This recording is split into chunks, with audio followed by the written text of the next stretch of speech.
Bab 285. Dia tidak suka binatang aneh. Kalau mereka tahu akan begini, mereka tidak akan memasuki klan Hiden bahkan kalau mereka diancam. Sayangnya, sudah terlambat untuk mengatakan apapun sekarang. Setelah masuk ke klan Hiden, sulit untuk keluar. Kamu harus mendandani calon istriku dengan indah hari ini. Gaius melirik beberapa pelayan dengan kejam. Tolong dandani aku, Tasya berkata dengan gemetar. Tasya tidak berani menolak lagi dan dengan patuh meminta pelayan untuk mendandaninya. Melihat itu Tasya akhirnya berhenti melawan. Gaius tersenyum dan berkata, bukankah begini lebih bagus? Tasya menutup matanya, dia tidak ingin mengatakan sepatah kata pun kepada Gaius lagi. Oh, aku tahu kamu memiliki hubungan yang dalam dengan bocah bernama Devan itu, jadi aku secara khusus mengundangnya ke pernikahan kita. Aku yakin kamu akan sangat senang, bukan? Kata Gaius dengan senyum tiba-tiba.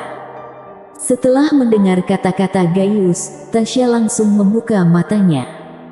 Menatap Gaius dengan marah, lalu berkata, kamu, dasar tidak tahu malu. Hei, aku suamimu, bisa-bisanya mengatakan itu kepadaku.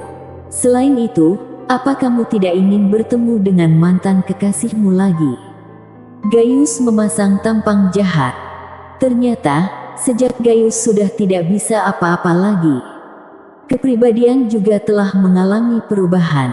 Menjadi agak abnormal. Dia menyuruh Devan datang ke pernikahannya. Mengambil wanita Devan dan menikahi wanita Devan di depan wajahnya. Ini sangatlah kejam. Gaius, tolong jangan sakiti Devan, mulai sekarang aku akan menurutimu, oke? Tasya memohon. Itu bukan tidak mungkin, kalau pacarmu menurut, mau berlutut di depanku, bersulang untukku 3 gelas anggur dan memberkahi pernikahan kita, mungkin aku akan mempertimbangkan untuk mengampuni nyawanya. Kata Gaius dengan dingin. Tasya bergetar hebat. Tentu saja dia tahu karakter Devan, sangat mustahil baginya untuk berlutut dan bersulang demi Gaius. Devan, kamu tidak boleh datang. Tasya hanya bisa berdoa dalam hati agar Devan tidak datang ke Villa Dewa Thunder. Sebelumnya, dia merasa beruntung bisa bertemu dengan Devan. Tapi sekarang, dia lebih baik tidak bertemu Devan. Namun, Tasya sudah siap.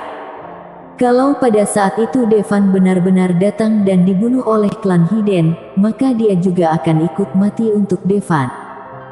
Mati bersama Devan. Selanjutnya, Tasya berhenti melawan. Sebaliknya, dia sangat penurut. Bahkan, dia sendiri berinisiatif memilih aksesori. Dia ingin merias dirinya sendiri dengan indah hari ini. Melihat hal tersebut, Gaius mengira Tasya akhirnya pasrah dengan takdir. Tapi dia tidak tahu. Tasya hanya ingin memberikan penampilan terbaiknya kepada Devan. Usai merias wajah, Gaius membeku. Kamu sangat cantik. Dikatakan bahwa waktu terindah bagi seorang wanita adalah hari di mana dia menikah. Hari ini, setelah Tasya berdandan, dia tampak sangat indah. Kalau bukan karena alasan fisik Gaius. Gaius tidak sabar untuk menjalin hubungan dengan yang disebut-sebut sebagai wanita tercantik di negara Al-Sutra di dunia luar ini. Tapi alasan lain. Tasya adalah wanita yang baru menikah dan dia mungkin masih agak sedikit tidak nyaman. Tapi berbeda dengan Gaius. Sebab, dialah yang mengubah Tasya dari seorang gadis muda menjadi seorang wanita. Sayangnya, Gaius impoten. Tasya hanya bisa dia lihat. Di kelanjoran, Liora juga merias wajahnya. Namun, dia tampak tenang. Sebagai wanita klan Hiden, dia tahu betul takdirnya. Setelah klan membuat keputusan, dia hanya bisa menerimanya. Dalam 50 tahun terakhir, dia sudah bebas dan mendapat banyak hal.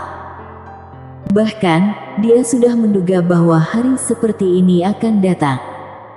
Bahkan kalau dia tidak menikah dengan klan Thunder, dia akan dinikahkan dengan klan Hiden lain yang lebih kuat dari klan Joran. Dia sudah siap, menunggu untuk menerima nasib. Satu-satunya harapan di hatinya telah lama menghilang. Dia bahkan merasa bahwa meskipun sang pimpinan memintanya untuk menikah dengan pria biasa, hatinya tidak akan terguncang sama sekali.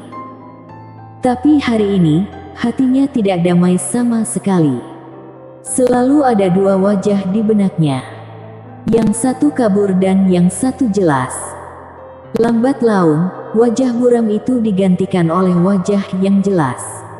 Mungkin, yang dia tunggu bukanlah orang lain. Yang dia tunggu hanyalah seorang pria yang bisa menerobos semua aturan dan membawanya pergi. Dia tidak ingin menjadi pion dalam klan. Sebenarnya, 50 tahun lalu Liora dijodohkan dengan seorang jenius klan Hiden. Sama sekali dia tidak suka orang jenius dari klan Hiden itu. Tapi dia tidak punya hak untuk memilih. Setelah itu, dia bertemu dengan Kaisar Pembunuh. Keduanya mengobrol sambil minum anggur. Dia memberitahu Kaisar Pembunuh bahwa dia tidak ingin menikah. Kaisar Pembunuh memberitahunya kalau dia tidak ingin menikah, maka tidak usah menikah. Liora berkata, bisa asal orang itu mati. Kalau tidak, dia harus menikah. Kemudian pria itu benar-benar mati. Meskipun Kaisar Pembunuh tidak mengatakan apa-apa, Liora tahu bahwa Kaisar Pembunuh pasti yang melakukannya. Orang ini benar-benar berani, bahkan berani membunuh seorang jenius dari klan Hiden. Inilah kenapa Liora suka dengan Kaisar Pembunuh. Sayang sekali, pria itu hanya menyukai binatang aneh di hatinya. Pada akhirnya, dia dibuat menunggu selama 50 tahun dengan sia-sia. Awalnya, Liora hampir bisa melupakannya. Tapi kemunculan Devan membangkitkan ingatannya yang berdebu. Pria ini memiliki kesombongan dan dominasi yang sama dengan Kaisar Pembunuh. Apapun yang dia ingin lakukan, dia pasti akan melakukannya. Dia tidak takut pada klan Hiden. Tapi, pria ini berbeda dengan Kaisar Pembunuh. Di mata pria ini, dia tidak tertarik dengan binatang buas yang aneh. Tapi dulu Kaisar Pembunuh hanyalah membunuh seorang jenius klan Hiden. Tapi Devan malah ingin melawan seluruh klan Thunder. Ini bahkan lebih besar daripada apa yang dilakukan Kaisar Pembunuh saat itu. Liora, apa kamu sudah selesai? Orang yang menyambutmu telah tiba. Ada suara di luar pintu. Liora tahu itu suara ayahnya. Liora berjalan keluar. Putriku sangat cantik hari ini. Ayah Liora langsung memuji. Pria dunia luar pasti akan merasa sedikit sedih saat putrinya akan menikah.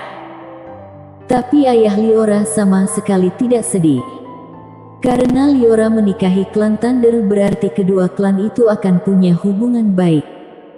Untuk keluarga mereka, akan ada keuntungan besar. Liora melirik ayahnya, tapi tidak berbicara. Liora, setelah menikah dengan klan Thunder, jangan lupakan keluargamu. Liora masih tidak berbicara dan langsung berjalan ke kursi tandu. Bahkan ayahnya sangat mendukung pernikahan ini. Liora tahu dia tidak akan punya pilihan lain. Kecuali seperti 50 tahun yang lalu, Jus mati.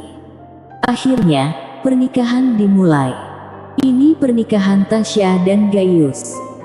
Meski hari ini klan Thunder akan menggelar dua pernikahan sekaligus.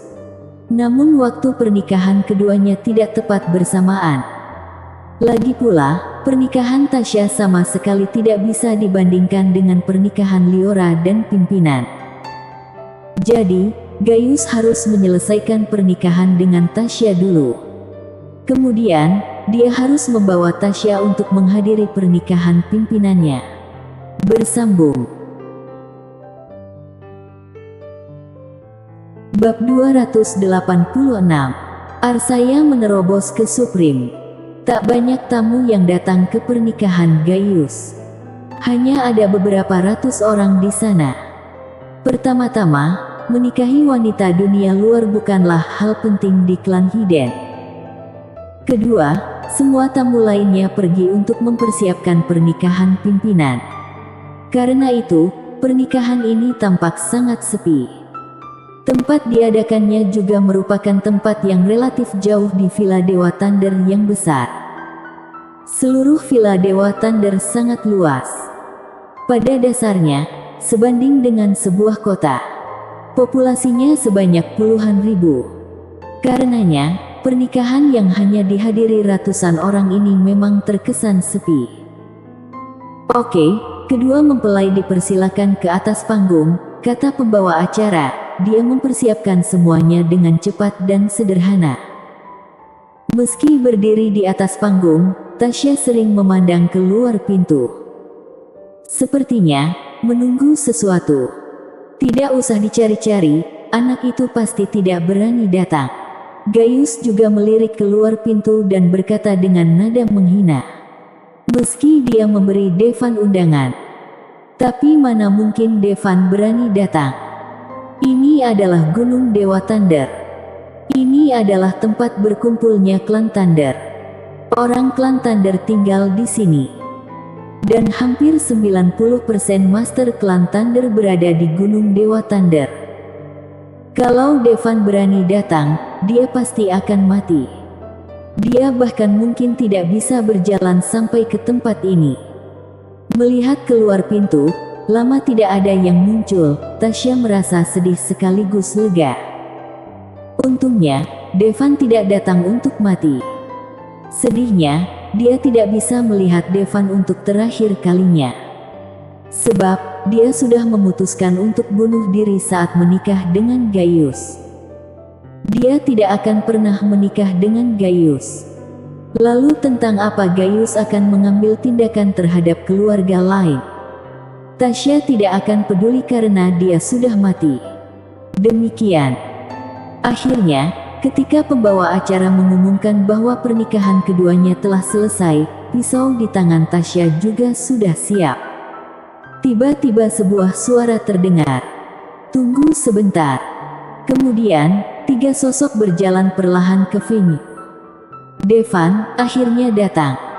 Saat melihat Devan, sorot kegembiraan muncul di mata Tasya. Namun segera berubah sedih lagi. Ini bukan sesuatu yang dia inginkan. Perasaan suka itu egois. Tapi cinta itu tanpa pamrih. Dia berharap Devan tidak datang hari ini, lebih baik melupakannya. Tapi mana mungkin Devan tidak datang. Nak, kamu benar-benar berani datang. Gaius juga menampakkan ekspresi lucu di wajahnya. Kak Tasya, kamu baik-baik saja. Devan tidak memperhatikan Gaius, tapi bertanya pada Tasya dengan prihatin. Tasya tidak bisa lagi menahan emosi di hatinya. Dia bergegas ke Devan dan melemparkan dirinya ke pelukan Devan. Saat dia menangis, dia menutup mulut Devan dengan tangan kecilnya. Sambil menangis, kenapa kamu datang? Bukankah lebih baik kamu melupakan aku? Devan menepuk punggung Tasya dengan ringan, tidak apa-apa. Hahaha, Devan, apa kamu tahu di mana ini? Ini Gunung Dewa Thunder, katakan padaku, apa kamu baik-baik saja? Wajah Gaius muram. Pengantinnya jatuh ke pelukan orang lain. Mana mungkin dia tidak marah? Cari mati. Sebelum Gaius sempat bergerak, anggota klan Thunder lainnya sudah tidak tahan lagi. Saat ini adalah pernikahan Gaius, jadi bisa dikatakan mereka benar-benar sedang menjilat Gaius. Lalu seorang Grand Emperor tingkat dewa berpangkat tinggi berdiri dan ingin menyerang Devan. Devan tidak bergerak, tapi Arsaya di sampingnya yang bergerak. Dia pikir Arsaya tidak akan bisa memblokir serangan klan Hiden yang kuat. Lagi pula, Master di klan Hiden tidak hanya kuat dalam pelatihan. Kekuatan tempur yang dapat dilepaskannya seringkali berada di luar pelatihannya orang biasa. Segel petir api. Orang klan Thunder itu melakukan teknik dari klan Thunder. Segel petir api. Kenapa klan Hiden sangat kuat? Itu karena mereka memiliki warisan ratusan tahun berupa keterampilan bela diri yang kuat. Meskipun orang ini hanya tahu segel petir api level rendah, dia memiliki kekuatan tempur yang tak terkalahkan dari alam Grand Emperor. Kalau tidak karena kebetulan, Arsaya akan langsung hancur berkeping-keping karena teknik yang menakutkan ini. Namun, situasi yang diharapkan tidak muncul. Arsaya hanya mendengus dingin, menyerang dengan enteng. Boom! Master Klan Thunder yang kuat langsung terpental. Darah menyembur dari mulutnya. Semua klan Thunder melihat pemandangan ini dengan tidak percaya. Klan Thunder yang melakukan serangan ini jauh lebih kuat daripada perwakilan klan Thunder yang dulu. Meskipun Devan bisa membunuh Supreme dari klan Thunder, tapi mereka rasa itu bukan karena kekuatan Devan, tapi karena Supreme yang mereka kirim ceroboh. Itu dari tangan Devan. Tapi sekarang, wanita yang mengikuti Devan ternyata juga memiliki kekuatan yang begitu besar. Sepertinya wanita di sebelah Devan bernama Arsaya, kan? Tapi sejak kapan Arsaya memiliki kekuatan seperti itu? Memang sebelumnya Arsaya tidak bisa mengalahkan seorang Grand Emperor. Tapi selama menunggu 3 hari, baik dia maupun Nessa tidak diam saja. Arsaya saat ini sudah berada di level Supreme. Meskipun itu hanya level terendah dari Supreme awal, tapi itu lebih dari cukup untuk melawan Grand Emperor yang sangat kuat. Lagi pula, jarak antara Supreme dan Grand Emperor jauh lebih besar daripada jarak antara Grand Emperor dan High Master. Beberapa High Master mungkin saja mengepung dan membunuh seorang Grand Emperor lemah. Tapi pada dasarnya tidak mungkin bagi beberapa Grand Emperor untuk mengepung dan membunuh seorang Supreme. Apalagi hanya ada satu orang. Tentu saja tidak mungkin seorang klan Thunder yang telah melatih segel petir api untuk memiliki kekuatan tempur yang sangat besar. Tapi juga peningkatan Nessa tidak kecil. Mencapai Grand Emperor tingkat tinggi. Namun, akan sulit untuk naik lagi nantinya. Lagi pula, pelatihan mantra hati gioknya belum cukup mahir. Ini sudah mencapai batas. Bahkan kalau dia tidur bersama Devan lagi, dia tidak bisa menyerap skill Devan. Maka pada waktu 3 hari mereka menunggu, Devan pada dasarnya bersama dengan Nesasa. Tapi Rosa yang paling kesusahan. Dia jelas tidak melakukan apa-apa, tapi harus menanggungnya berkali-kali sehari. Hal itu membuatnya tidak mungkin mengadakan pertemuan dengan para murid perempuan Istana Arsaya.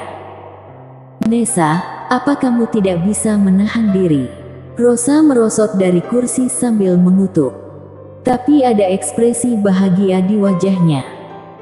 Sebenarnya, yang tidak dia ketahui adalah bahwa bukan karena Nessa tidak bisa menahan diri, tapi karena Devan terlalu kuat. Tapi Arsaya berhenti setelah menerobos ke Supreme. Lagi pula, setelah kekuatan mencapai Supreme, mantra hati giok miliknya meningkat lagi. Dia takut Devan akan kewalahan. Bagaimanapun, dengan adanya Nessa, mungkin Devan tidak akan kuat lagi. Oke, menarik sekali. Melihat adegan ini, Master Klan Thunder lainnya berdiri. Jelas, orang-orang klan Thunder saat ini belum menyadari keseriusan masalah ini. Mereka tidak memilih untuk mengeroyok. Lagi pula, semua orang klan Hiden sombong. Kalau mereka mengeroyok orang dunia luar, reputasi mereka bisa hancur. Tentu saja, itu juga tergantung pada situasinya. Jika mereka benar-benar tidak bisa mengalahkannya, mereka tidak ada berani melawannya 1 lawan 1. Dan pasukan klan Thunder yang berdiri ini telah mencapai level Supreme. Sama dengan Arsaya. Bersambung. Bab 287.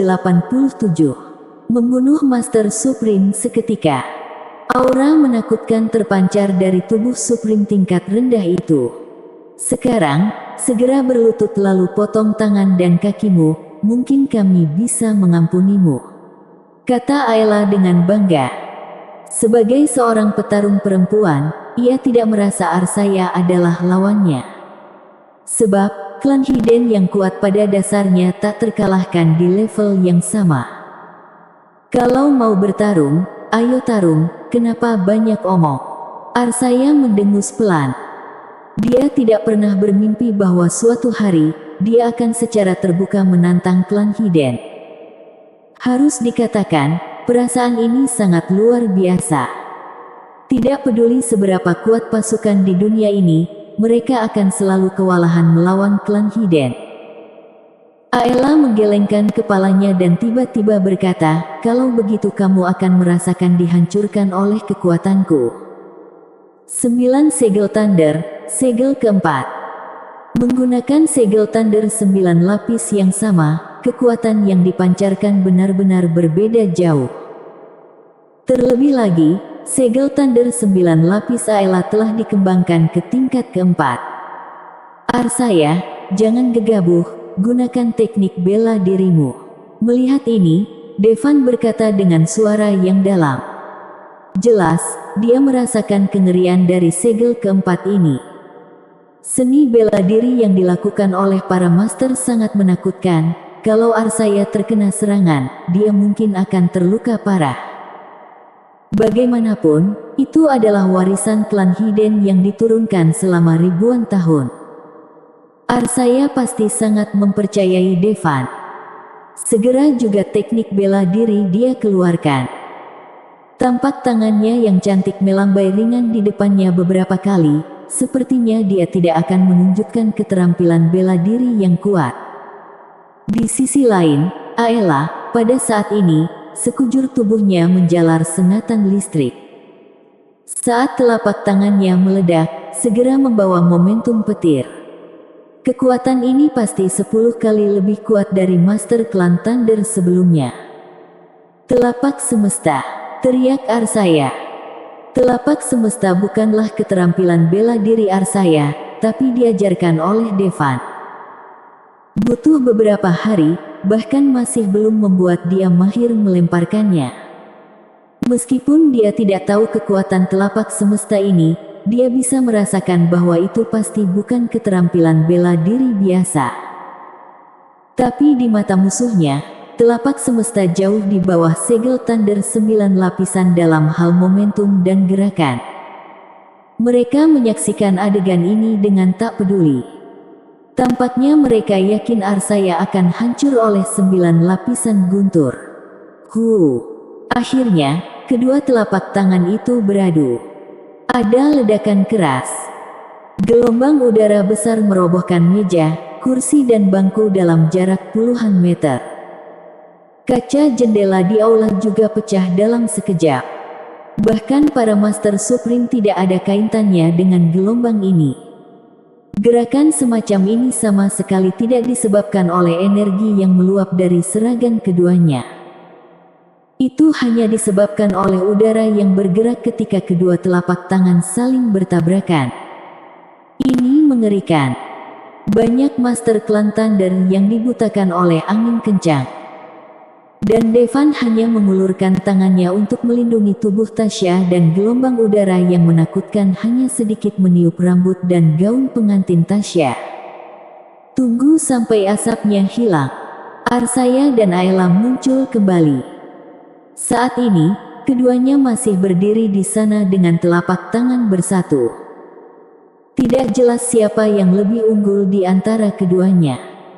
Namun, hanya 1 detik kemudian, klik-klik-klik. Telapak tangan, pergelangan tangan, dan seluruh lengan Ayla semuanya hancur. Sama seperti keramik, pecah. Wow! Ayla memuntahkan seteguk besar darah, lalu perlahan jatuh. Dia langsung mati. Bagaimana bisa? Orang klan Thunder yang hadir terbelalak.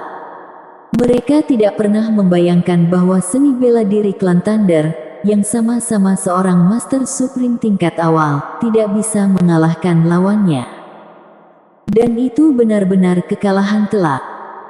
Bagaimanapun, seluruh lengan Ayla dihancurkan oleh telapak tangan dan dia juga dikejutkan oleh kekuatan yang mengerikan ini. Adapun Arsaya, sepertinya tidak terjadi apa-apa sama sekali. Tidak, tetap ada yang salah. Seluruh lengannya mati rasa. Lagi pula, dia baru berlatih telapak semesta selama beberapa hari dan dia belum memahami kekuatannya sama sekali. Sudah sangat bagus kalau dia bisa mengerahkan 30% kekuatannya. Arsaya juga cukup puas dengan kekuatan penghancur yang disebabkan oleh pukulan ini dan berpikir, orang sialan ini punya teknik ini dari mana? Setiap tekniknya sangat menakutkan. Ketua istana sangat kuat. Nessa yang melihat pemandangan ini, matanya penuh kekaguman. Tentu saja, kekaguman terhadap Devan semakin kuat. Karena Nessa sangat mengetahui kekuatan ketua istana sebelumnya. Tapi berkat Devan, dia sampai pada saat ini. Sayang sekali kekuatannya masih belum bisa menyamai level pertempuran seperti itu. Tapi melihatnya saja membuat Nessa bersemangat. Kamu berani membunuh anggota klan Thunder, kata Gaius dengan wajah garang. Aku akan membunuh semuanya, apa kamu masih meragukan nyaliku? Kata Devan bercanda. Haha, Devan, apa kamu pikir setelah bisa membunuh seorang Supreme tingkat awal, kamu tidak akan terkalahkan? Gaius mencibir. Di klan Hiden, Supreme tidak ada artinya sama sekali. Lagi pula, yang terendah di klan Hiden pada dasarnya adalah tingkat Grand Emperor. Dan Supreme hanya satu tingkat lebih kuat dari Grand Emperor.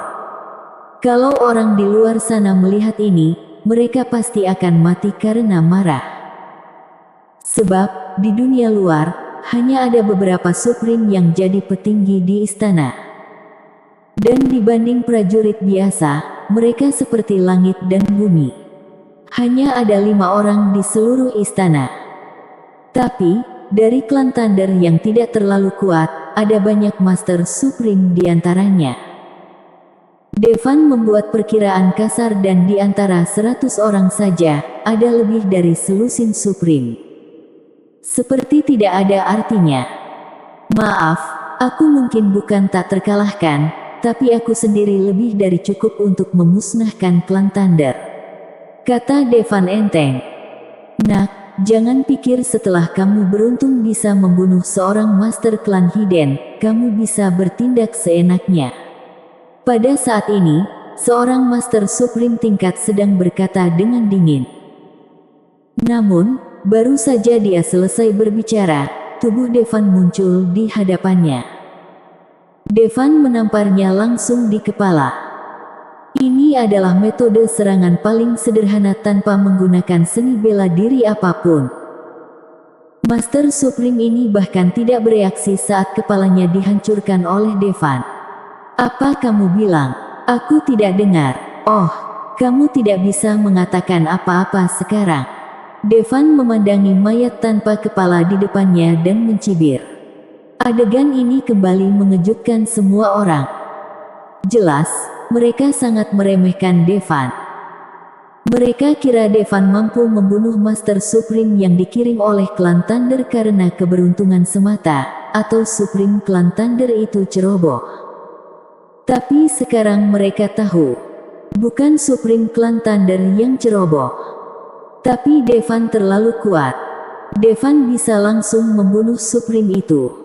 Setidaknya, Devan pasti Supreme tingkat sedang, bukan? Untungnya, masih ada 2 Supreme tingkat sedang yang hadir. Semuanya serang dia. Kali ini, orang-orang di klan Thunder lebih pintar. Tidak lagi menyerang sendirian. Saat ini, bahkan 2 Master Supreme tingkat sedang tidak berani meremehkan Devan. Ini klan Hiden, yang disebut reputasi adalah sesuatu yang tidak penting sama sekali. Ketika benar-benar menghadapi musuh yang kuat, mereka harus tetap maju. Arsaya, jaga Kak Tasya. Devan berteriak, lalu bergegas menuju ratusan Master Klan Thunder. Bersambung.